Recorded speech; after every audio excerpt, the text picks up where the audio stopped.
যে ভাবসাগরে অবগাহন করার সুযোগ পেলাম, এর মধ্য দিয়ে যে কথাটি বারে বারে মনকে নাড়া দিচ্ছে, বিশেষ করে আমার নিজের কথাই আমি বলছি, আমার নিজের মনকে নাড়া দেয় এই অবগাহন করার সুযোগ পাওয়ার মধ্য দিয়ে। সেটি হচ্ছে সেটি হচ্ছে এই ভাবটাকে, যে ভাব এখন এখানে সৃজিত হলো, এই ভাবটাকে ধরে রাখার ক্ষেত্রে আমার নিজের ব্যক্তিগত, আমার নিজের ইচ্ছা এবং আগ্রহের পরিমাণ কতখানি বা কতটুকু, এই ভাবটাকে ধরে রাখার ক্ষেত্রে। আর সেটাই সাধনা। কিছুক্ষণ আগেই যখন বিভিন্ন সঙ্গীত পরিবেশন হচ্ছিল, সেই জায়গায় একটি গান আমার একজন মা করছিলেন, আমি শুনছিলাম যে, তোমার মতন করে আমায় তুমি করে নাও, তোমার মনের মতন করে আমায় তুমি করে নাও। এই যে গানটি, তোমার মতন করে তুমি আমাকে করে নাও, এটাই তো প্রকৃত আমার জীবনের প্রকৃত চাওয়া, প্রকৃত আমার লক্ষ্য হওয়া উচিত। তোমার মতন করে তুমি আমাকে করে নাও।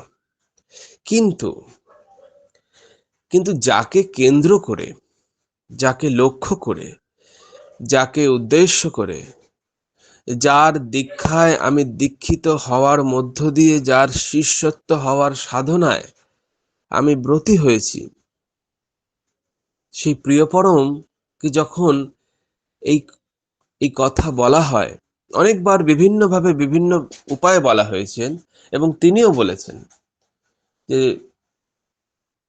তখন এই তোমার মতন করে প্রভু তুমি আমায় তোমার করে নাও, এই যে ভাবটা, এই ভাবটার সঙ্গে প্রিয়পরমের যে ভাব, তার একটা বৈসাদৃশ্য আছে, একটা বৈসাদৃশ্য আছে। এই ভাবটাই প্রকৃত ভাব, কিন্তু তার ভাবটা হচ্ছে অন্যরকম। তার ভাবটা হচ্ছে ঠিক এর পূর্ববর্তী অবতারে পরম পুরুষ সমন্বয়াচার্য ভগবান শ্রী রামকৃষ্ণদেব যখন তিনি এসেছিলেন, তিনি এর আগের অবতারে ঠিক একটি কথা বলেছিলেন। তাকে যখন বলা হচ্ছেন একটু কৃপা করুন, কৃপা করুন, তখন তিনি বলেছিলেন, তার কৃপা বাতাস তো বইছেই, তার কৃপা বাতাস তো বইছেই, তুই একটু পাল তুলে দে। মানে তিনি কিচ্ছু করে দেবেন না, তিনি অলরেডি করে রেখেছেন, তিনি করেই রেখেছেন। না করে রাখলে কি এই অনলাইন সৎসঙ্গের সুযোগ পেতাম? না করে থাকলে কি আচার্যদেবের সান্নিধ্যের সুযোগ পেতাম? না করে থাকলে কি আজকে তিনি, আমি এক এক শ্রদ্ধেয় আশি দিনের মামা, একটু যদি মিউট করে দেন না, তিনি যদি না সুযোগ করে দিতেন, সব থেকে আমি এক এক সময় ভাবি যে সব থেকে বড় সুযোগ যেটা, যে ভাগ্যিস যে কোনো কার্যকরণ সূত্রে সঙ্গ দিতেই হোক, ভাগ্যিস তিনি পাবনা হিমায়তপুর থেকে দেওঘরে এসেছিলেন, ভাগ্যিস এসেছিলেন। না হলে বর্তমানে যে সঙ্গ সান্নিধ্যের সুযোগ আমরা প্রত্যেকেই পাই, চাইলেই দেওঘরে চলে গেলাম। বিশেষ করে আমরা যারা এই বাংলায় থাকি, বিশেষ করে দক্ষিণবঙ্গের দিকে, তাদের কাছে দেওঘর যাওয়াটা তো একদম মানে জল ভাতের মতো সোজা, চাইলেই যেতে পারতাম। আমি আমাদের দিক থেকে বলছি, যেটা বাংলাদেশে যারা থাকেন তারা সহজে চাইলে আসতে পারেন না। তাহলে আমি আমার দিক থেকে বলছি, আমার উপর তার কত কৃপা হয়েছে, কিন্তু আমি কতটুকু কৃপা নিজের ওপর নিজে করলাম। অধিবেশন আমাকে এই বিষয়ে ভাবায়। চৈতন্য চরিতামৃতে বা চৈতন্য শাস্ত্রে এরকম একটি কথা আছে, গুরু কৃষ্ণ বৈষ্ণব তিনের দয়া হলো, একের দয়া ভিনে জীব ছাড়ে খাড়ে গেল। এই একের দয়াটা হচ্ছে আমার নিজের ওপর নিজের দয়া। অনেক সময় বলি, পরমপিতাকে মাথায় নিয়ে চলাটাই জীবনের একমাত্র উদ্দেশ্য। এই মাথায় নিয়ে চলার ক্ষেত্রেও তিনি অদ্ভুত। অদ্ভুত তার 81 বছরের জীবনে বিভিন্ন যে লীলা মাধুর্যের তিনি পরিবেশন করেছেন, তার মধ্যে বিভিন্ন জায়গায় তিনি এই তুমি করে দাও এই বিষয়ে তিনি খুব একটা উম, ভরসা রাখতে বলেননি। তিনি বলেছিলেন আমি হব। তুমি তো করে দিয়েছোই, তুমি না করে দিলেই মনুষ্য জন্মটা যে পেয়েছি এটা কি তোমার দয়াতেই পেয়েছি। প্রত্যেকদিন বলি ইষ্টভৃতি মন্ত্রে, তোমার এই দয়ায় লভেছি জনম। তো তিনিই তো করেছেন। এবার আমি যদি এই জন্ম লাভ করে আমার জীবনটা তার শ্রীচরণে বলি প্রদত্ত না করি, তাহলে তিনি হাজার চাইলেও কিছু করতে পারবেন না। তিনি ওই মাথায় তাকে নিয়ে চলার ক্ষেত্রে এক জায়গায় তিনি বলছেন, একজন বসে আছেন, ভক্তজন পরিবেষ্টিত হয়ে বিভিন্ন রকম কথাবার্তা হচ্ছে। তো একজন ওইখানে বসেই হঠাৎ করে উঠে যখন চলে যাচ্ছেন, তখন ঠাকুর তাকে উদ্দেশ্য করে কোনো একটা কার্যের বা কোনো একটা উদ্দেশ্যে যখন তিনি তাকে প্রেরণ করছেন, তখন তাকে ঠাকুর বললেন যে আমি তো যা করলাম তোর সব মাথায় আছে তো? উনি বলছেন হ্যাঁ হ্যাঁ, সব মাথায় আছে ঠাকুর, একদম মাথায় আছে। ঠাকুর সঙ্গে সঙ্গে বেশ রসিকতা করে বলছেন, বেশিক্ষণ উয়ে মাথায় রাখে না, বেশিক্ষণ উয়ে মাথায় রাখে না, ও হাত পায়ে নামায় নিয়ে আসা লাগে। বেশিক্ষণ মাথায় রাখে না মানে, কারণ মাথায় রেখে তো কিছু হবে না। মাথায় রাখা মানে ঠোঁটস্থ করা, মাথায় রাখা মানে কণ্ঠস্থ করা, মাথায় রাখা মানে মুখস্থ করা। হাত পায়ে নামায় নিয়ে আসা মানে আত্মস্থ করা। এই ভাবের অনুকরণে তিনি সত্যানুসরণে বলছেন, বই পড়ে বই হয়ে যেও না, তার এসেন্সকে মজ্জাগত করতে চেষ্টা করে। এই মজ্জাগত করতে চাইতে গেলেই আমার নিজের সঙ্গে, নিজের ইগোর সঙ্গে আমার ক্ল্যাশ বাঁধবে, আমার দ্বন্দ্ব বাঁধবে। ওই একটা তার বাণীমালার একটা ছড়ার মধ্যে আছে না, গুরুর আদেশ পালন যেথায় সেখানেই সিদ্ধি যাবে। আদেশ পালন যখন করব, তখন আসল সিদ্ধির পথে আমি অগ্রসর বা অগ্রগমন করব। তার আগে পর্যন্ত কিন্তু ওরা চিনির বোঝা বহন করে, বুঝবে ওসাদ কেমন করে, একটু যদি মুখে দিত রসটি হতো জানা। চিনির বোঝা বহন করার মত আমি এক এক সময় ভাবি তার বাণী, তার দর্শন পুরো মুখস্থ বহন করেই যাচ্ছি, কিন্তু যদি পরিপালন করতাম তাহলে তার বাণীর রূপ, তার বাণীর মাধুর্য, তার বাণীর প্রকৃতি ঠিক কেমন হতে পারে, সেটা প্রয়োগের মধ্য দিয়ে আমি ওই চিনির ওই বুঝবে ও স্বাদ কেমন করে, তখন স্বাদটা বোঝা যাবে। তার আগে পর্যন্ত কিন্তু বোঝা যাবে না, খালি বহন করে গেলাম। রবীন্দ্রনাথ এক জায়গায় বলছেন না, শিক্ষাকে বহন করলাম, শিক্ষাকে বাহন করতে পারলাম না। এই জায়গায় সৎসঙ্গ অধিবেশনের যথেষ্ট প্রয়োজনীয়, প্রাসঙ্গিক, অপরিহার্যতা এবং অনস্বীকার্যতা জীবনের ক্ষেত্রে এতটাই প্রয়োজন যে এই অধিবেশন ভাবায়। এই অধিবেশন আমাকে নতুন করে ভাবতে বাধ্য করে যে বাঁচতে ভালো এসে তুই বাসলি ভালো কারে, প্রতিদানে তুই পেলিও তা মজলে নিয়ে যারে। এই যে প্রার্থনায় প্রত্যেক দিন, এই যে প্রার্থনা সকাল সন্ধ্যে যে বিনতি প্রার্থনা নিবেদন করি, যদিও এই প্রার্থনাটা আগ্রা দয়ালবাগের প্রার্থনা, শ্রী শ্রী ঠাকুরের পূজনীয় মাতৃদেবী মাতা মনমোহিনী দেবীর ওই আগ্রা সৎসঙ্গের দীক্ষিত হওয়ার সূত্রে এই প্রার্থনার প্রবর্তন তিনি করে গেছিলেন, এবং শ্রী শ্রী ঠাকুরও এই প্রার্থনাকে রেখে গেছিলেন।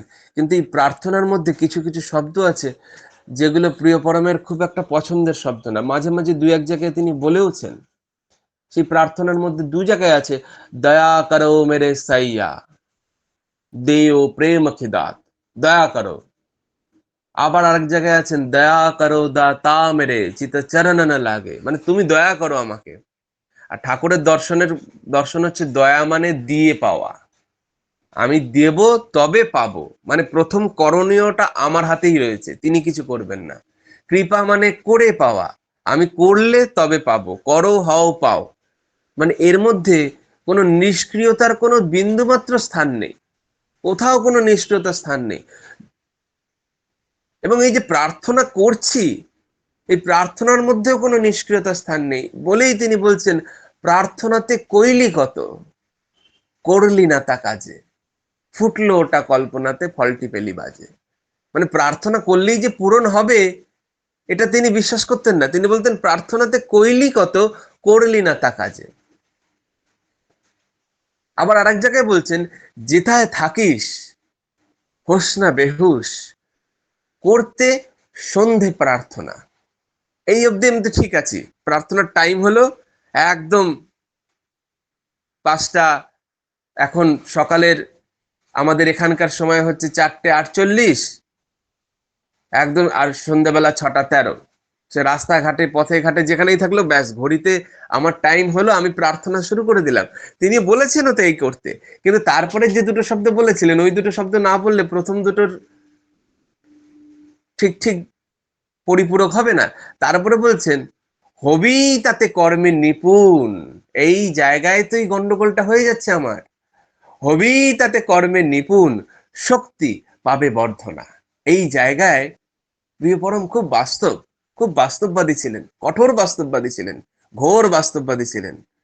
কখনো কোনো অলৌকিক, কাল্পনিক, অবাস্তব, অলিক, মিরাকেল এসবে তিনি কখনো বিশ্বাস সারা জীবনে করেননি, কাউকে করতেও বলেননি। আর বলেননি বলেই বলে দিয়েছিলেন, কোনো কিছু চাওয়ার বা পাওয়ার আশায়, ওই জায়গায় বলতে গিয়ে বলেছিলেন, অর্থ, মান, যশ ইত্যাদি পাওয়ার আশায়। আরে এগুলোর জন্যই তো ভগবানকে মানুষে ডাকে। তিনি বলছেন এসবের জন্য আমাকে ডেকো না, তুমি ঠকে যাবে। বলেই বলছেন, তোমার ঠাকুরত্ব যদি না জাগে। আবার আর এক জায়গায় বলছেন, একটা চাইতে গিয়ে 10টা চেয়ে বসে না। এই অর্থ, মান, যশ ইত্যাদি হচ্ছে 10টা চাওয়ার জিনিস, একেরই যাতে চরমায় তাই করো। এই এক কি, আমি শুধু তোমাকেই চাই। একটা গান আছে, প্রথমত আমি তোমাকে চাই, দ্বিতীয়ত আমি তোমাকে চাই, তৃতীয়ত আমি তোমাকে চাই, শেষ পর্যন্ত আমি তোমাকেই চাই। একেরই যাতে চরম হলে কি হয়, তার নিদর্শন হচ্ছে কুরুক্ষেত্রের যুদ্ধে অর্জুনের ভগবান শ্রীকৃষ্ণকে চাওয়া, আমি তোমাকেই চাই। আরে আমার অক্ষয়ণী সেনা টেনা সব নিয়ে দুর্যোধন চলে গেল, আমি কিন্তু কোনো অস্ত্র কোনো কিছু ধরবো না, না না আমি তোমাকেই চাই। এই তোমাকে চাই যখন হয়, তখন একটা চাইতে গিয়ে 10টা চেয়ে যখন জীবনে না বসার এই পরিস্থিতি যখন তৈরি হয়, একটাই যখন চাই, তখন সব চাওয়া পরিপূরণ হয়ে যায়। এই প্রার্থনাতে হবেই তাতে কর্মে নিপুণ, মানে ওই প্রার্থনা যখন আমি বলছি, টাইম হয়ে গেল, প্রার্থনা শুরু তো আমি করে দিয়েছি, কিন্তু প্রার্থনাতে কি বলছি, সেই বলার সময় আমার মনগুলো কি ওই শব্দের মধ্যে তার অন্তর্নিহিত অর্থ, তার ভেতরে কি আমি মনোসংযোগ করতে পারছি, না মন আমার চারিদিকে ঘুরে বেড়াচ্ছে, মুখে শুধু প্রার্থনাটা মুখস্থ আছে বলে আমি জাস্ট করে যাচ্ছি, জাস্ট করে যাচ্ছি। প্রার্থনার অর্থ হৃদয়ঙ্গম না করে শুধু মুখস্থের মতো আমি প্রার্থনাটা করে গেলাম। তার ফলে কি হলো, কর্মে নিপুণতা না আসার মধ্য দিয়ে শক্তি আমার বর্ধনা হচ্ছে না। প্রার্থনার অর্থকে অনুধাবন না করে, তার ভাবকে ভাবে অবগাহন না করে, তার অর্থের অর্থ না বুঝে আমি যদি শুধু প্রার্থনাটা বলে যাই, সেটা একটা অভ্যাস, সুঅভ্যাস বটেই, কিন্তু সেই প্রার্থনা আমার জীবনকে শক্তির বর্ধনার দিকে এগিয়ে নিয়ে যেতে পারবে না। ওই জন্য বলছেন হবেই তাতে কর্মে নিপুণ। সব থেকে ভালো বোঝা যায় এই নাম ধ্যানে বসলে। নাম ধ্যানে বসলে সব থেকে ভালো বোঝা যায়। চোখ বন্ধ করে নাম ধ্যান করতে বসলাম, সারা দিনে যত যে চিন্তা 1 সেকেন্ডের জন্য করিনি, নাম ধ্যানে এসে সেই চিন্তাগুলো মাথার মধ্যে তালগোল পাকাতে শুরু করে দেয়, খুব ভালো করে টের পাওয়া যায়। পূজনীয় পঞ্চানন্দ এক জায়গায় বলতে গিয়ে বলছেন, দেহটাকে টেনে নিয়ে সাধু সঙ্গে যাই, গিয়ে দেখি আমার সাথে মন আসে নাই, মন অন্য জায়গায় ঘুরছে। স্বামী বিবেকানন্দ বলছেন, কোনো আধ্যাত্মিক প্র্যাকটিসই ততক্ষণ কার্যকরী হবে না যতক্ষণ না মন শান্ত হচ্ছে। মন যতক্ষণ অশান্ত থাকবে, মন তো এদিক ওদিক ঘুরে বেড়াচ্ছে, আমি শুধু শরীরটাকে নিয়ে বসে আছি। এই মন শান্ত কখন হবে, যখন নির্ভরতা আসবে। তুম বিন কই সমরথ নেই, তুমি ছাড়া আমার আর কেউ নেই, এই ডিপেন্ডেন্সি যখন চলে আসবে, তখন একটা গান আছে, পাখি তুই ঠিক বসে থাক, ঠিক বসে থাক, ঠিক বসে থাক। রামকৃষ্ণের সঙ্গে এই গানটা গাওয়া হয়। রামকৃষ্ণ নামের মাস্তুলে, ওই জাহাজের এই ঘটনাটা পরম পুরুষ সমন্বয়াচার্য শ্রী রামকৃষ্ণদেব বলতে গিয়ে এক জায়গায় বলছেন যে একটি জাহাজের একটি মাস্তুলের ওপর পাখি এসে বসেছে, আর সে ওই জাহাজের মাস্তুল থেকে এদিক ওদিক সেদিক যাচ্ছে, কিন্তু চারিদিকে তো জল সমুদ্রের, কোথাও তো এতটুকু স্থল নেই।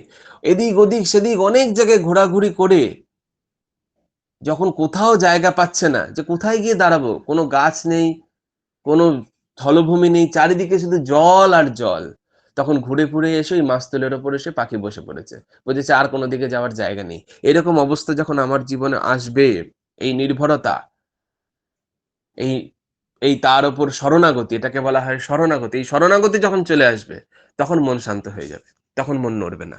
এই শরণাগতিটা আনাই আমার জীবনের লক্ষ্য, আমার জীবনের উদ্দেশ্য। শ্রী ঠাকুরের এই প্রার্থনায় দয়া করো দাতা মেরে, কৃপা করো, এই শব্দের ওপরে দাঁড়িয়ে তিনি এক জায়গায় বলছেন যে আমার এই নিবেদনের ওপর বলতে গিয়ে তিনি এক জায়গায় বলছেন যে শক্তি দিও গো, এরকম আমার প্রার্থনা তো অনেকটা এরকম, শক্তি দিও গো, তুমি দাও শক্তি। তিনি বলছেন শক্তি দিও গো, করতে পারি তোমার সেবা বর্ধনা, শক্তি দিয়োগ করতে পারি তোমার সেবা বর্ধনা, কর্মহারা এই প্রার্থনায় লুকিয়ে আছে পারবো না, মানে তুমি আমাকে করে দাও, এই বলা মানেই আমি অন্তরে আমার ভেতরে লুকিয়ে আছে যে আমি কিছু করতে পারবো না, তুমি করে দাও। এই জায়গায় প্রিয় পরম বলছেন পুরুষাকারের ওপর জোর দিতে বলছেন, পুরুষাকারের ওপর, আমি তো করবই, তুমি যা করার তো করবেই, কিন্তু আমি যদি পড়াশোনা না করি তাহলে পাশ করব কেমন করে? দৈবকে তিনি অস্বীকার করছেন না, কিন্তু পুরুষাকারকেও তিনি স্বীকার করছেন। এই পুরুষাকারের ওপর দাঁড়িয়ে তিনি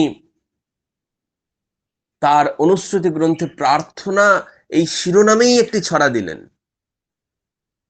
প্রার্থনা শিরোনামেই তিনি একটি ছড়া দিলেন, ছড়া দিয়ে সেই জায়গায় বলছেন, সেই ছড়াটা অনেক বড় ছড়া, সেই ছড়াতে তিনি বলছেন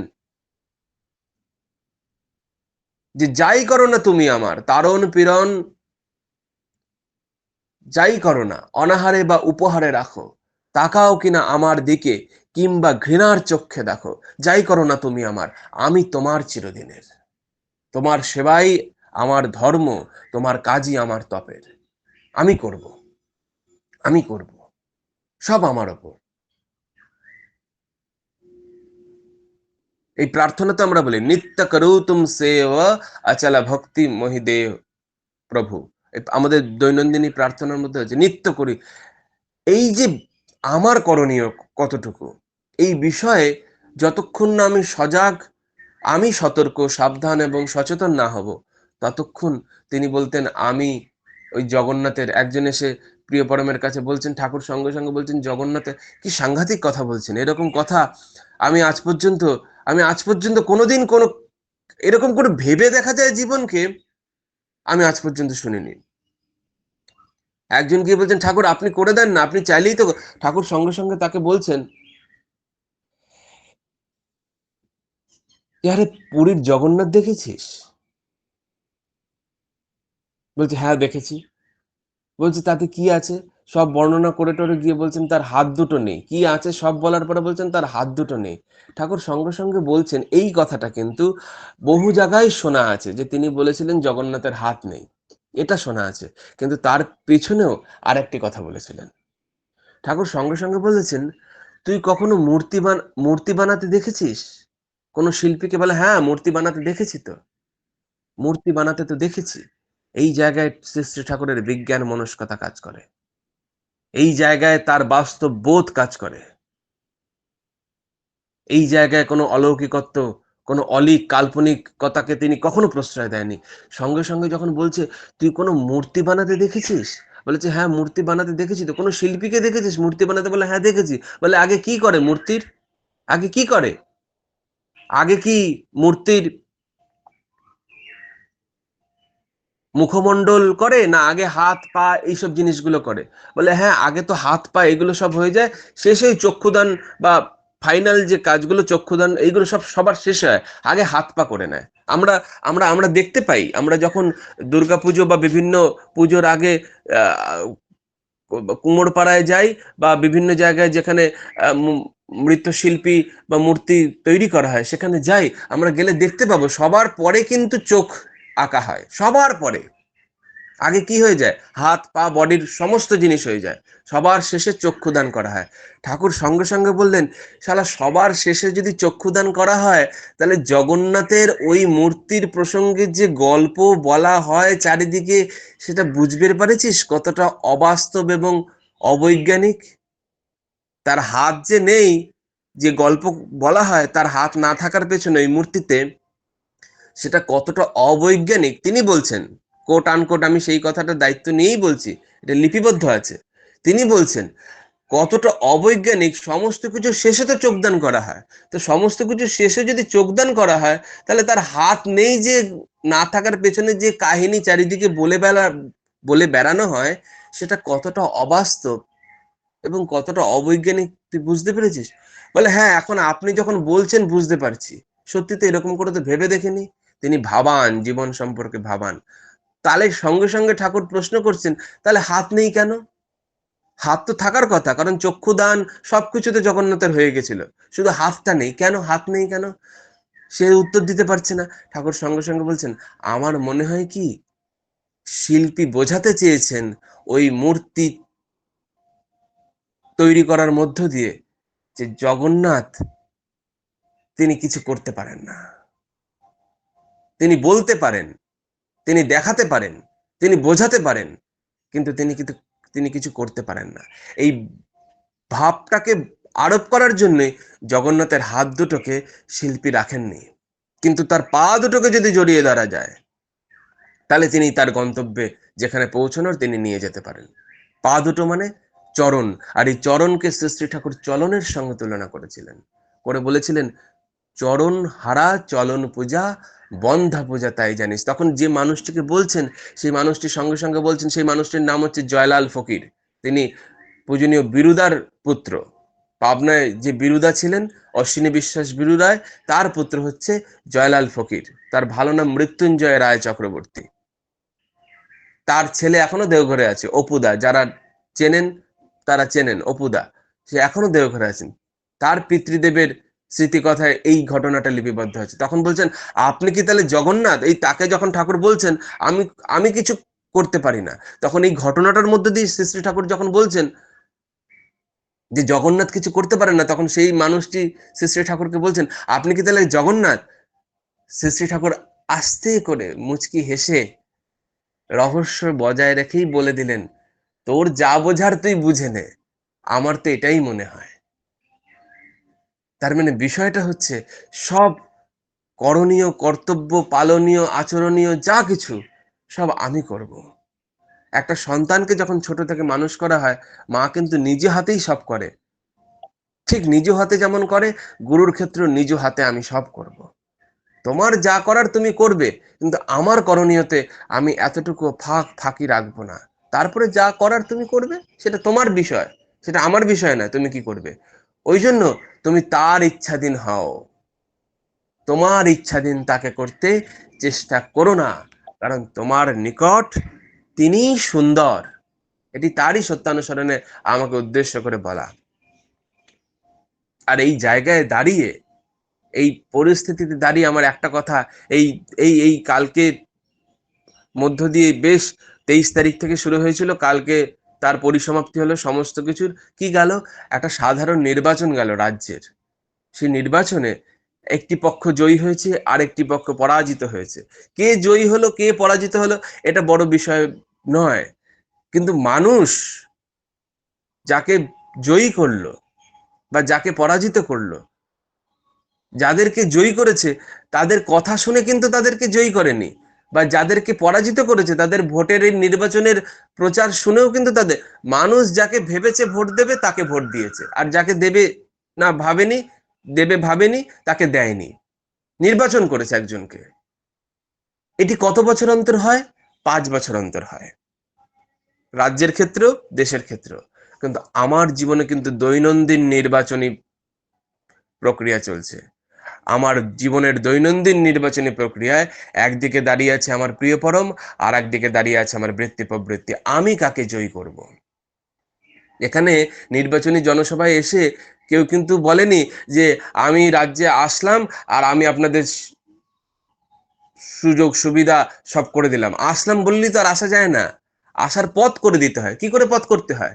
এই নির্বাচনে ভোটদানের মধ্য দিয়ে। এই ভোটদান তো আমাকে গিয়ে দিতে হয়েছিল, আমাকে না, আমার মতো বহু লক্ষ লক্ষ মানুষকে গিয়ে দিতে হয়েছিল। অশক্ত শরীরে যন্ত্রণা সমস্যা নিয়েও অনেকে গিয়ে ভোটদান করেছে। ওইটুকু আমার করণীয়। ওইটুকু না করলে আমি যাকে চাইছি তাকে নাও পেতে পারি, বা যে আসতে চাইছে সে নাও আসতে পারে, বা যাকে রাখতে চাইছে সে নাও থাকতে পারে।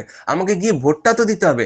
আমি দৈনন্দিন ডে টু ডে লাইফে তাকে কতটা ভোট দিচ্ছি আমার আচার আচরণের মধ্যে দিয়ে, সকাল থেকে শুরু করে রাত্রে বিছানায় যাওয়া পর্যন্ত প্রত্যেকটা মুহূর্তে আমি কতবার তাকে নির্বাচিত করছি।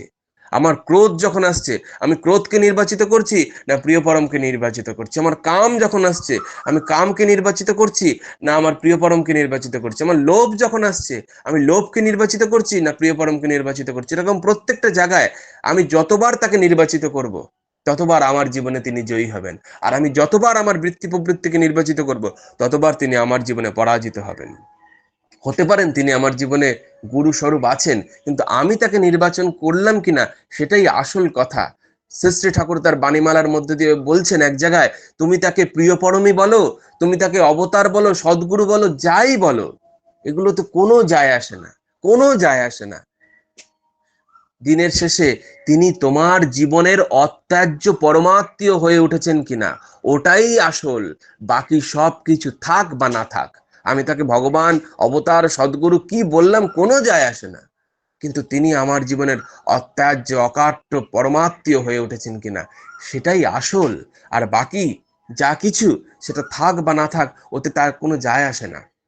ঠিক এইভাবে আমার জীবনের প্রত্যেক দিন আমি যে মুহূর্তগুলো আমার জীবনে আসে তাতে আমি তার ইচ্ছাধীন না তিনি আমার ইচ্ছাধীন, এই বিচার বিবেচনা বিশ্লেষণের উপর দাঁড়িয়ে যদি আমি নির্বাচন করতে থাকি আমার দৈনন্দিন ডে টু ডে লাইফে, আর তাতে যদি তিনি জয়ী হন, জীবনে আমি জয়ী হয়ে যাব। জীবনে আমি জয়ী হয়ে যাব, কেউ আটকাতে পারবে না, জীবনে আমি জয়ী হয়ে যাব। আর যদি আমি না নির্বাচিত করি তাহলে আমি অসৎ হয়ে আমার চারিদিক অসৎ করে ফেলেছি। আর আমাকে সমবেদনা প্রকাশের তখন কেউ থাকবে না। কেন? আমি অসৎ হয়ে আমার চারিদিক অসৎ করে ফেলেছি। এই বিচার বিবেচনা, এই বিশ্লেষণ, এই অধিবেশনের মধ্য দিয়ে প্রিয় পরম জাগ্রত করেন। আর এটা করব কি করে? অত্যাজ্য পরমাত্মীয়, you are for the lord, not for others. আমি শুধু তোমার, আগে শুধু তোমার, পরে সবার হব। পরে সবার হতে গেলে পরও যাবে, তুমিও যাবে। আগে তুমি থাকো, পরে যদি কেউ থাকার থাকলো, না থাকার না থাকলো, ওটা তিনি আমার জীবনের সব হলে সবাই আমার জীবনের স্বাভাবিকভাবেই সব হয়ে উঠবে। আর তিনি যদি না হন, সবাইকে সব করতে গিয়ে সবাই শুদ্ধ, আমি গিয়ে গর্তে পড়বো। এই ভাবের উপরেও তিনি একটি বাণীতে বলছেন, ঈশ্বর প্রকৃতি, উৎস প্রকৃতি, আচার্য বিভূতিতে মুখ ভাষায় বলে ওঠেন, আচার্য বিভূতিতে মুখ ভাষায় বলে ওঠেন, আমাকে ছেড়ে কাউকে ভালোবেসো না, তাহলে প্রাণে বড় ব্যথা লাগে।